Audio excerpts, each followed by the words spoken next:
thanks for joining me. On this edition, we're going to take a look at Sunday night Huset Speedway.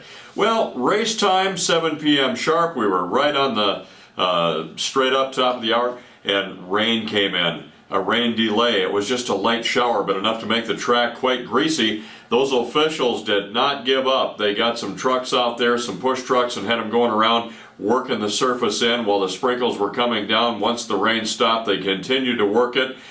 Pretty soon a disc was brought onto the track, and it came around very nicely. And they got the track in shape. A 1 hour rain delay. Racing got started at 8 o'clock. And it was well worth the wait, because what a night of racing it turned out to be. Super exciting, super fast track.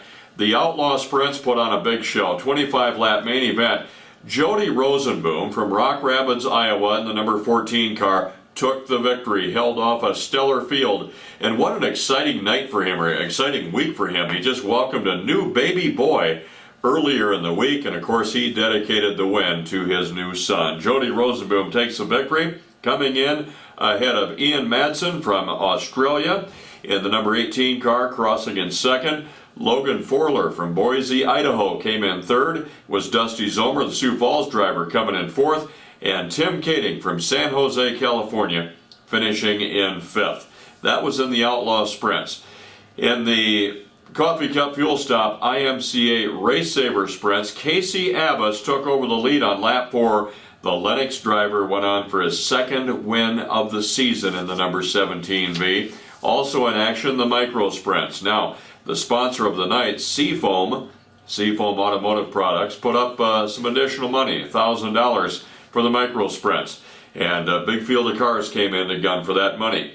Corey Forseth from Knoxville, Iowa, first ever time at Huset Speedway, first ever time on the track, and he was fast from the time they took that car out of the trailer. He led all 12 laps and took the victory in the micro sprints. In the Voltes roll-off service street stocks, a very close finish. It was by about a fender, although we measure it to the thousandths of a second. It was an 8/1000th of a second victory for Sean Taylor in the number 71 car, coming in just ahead of the number 3 of Matt Sturwald.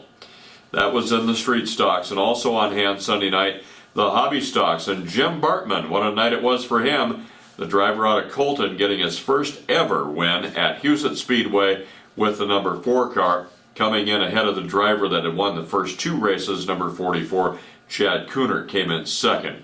Now, there was a surprise in the payout purse. The future new owner of Huset Speedway stopped in and laid an extra $5,000 in purse money to the night, and $1,000 of that went to the winner of the street stocks, $1,000 went to the winner of the hobby stocks, $1,000 went to the winner of the 305 sprints, and then $2,000 went to the winner, Jody Rosenboom, of the Outlaw Sprint cars. As we mentioned a little bit ago, the micro sprints already had $1,000 in there from the sponsor of the night, Seafoam.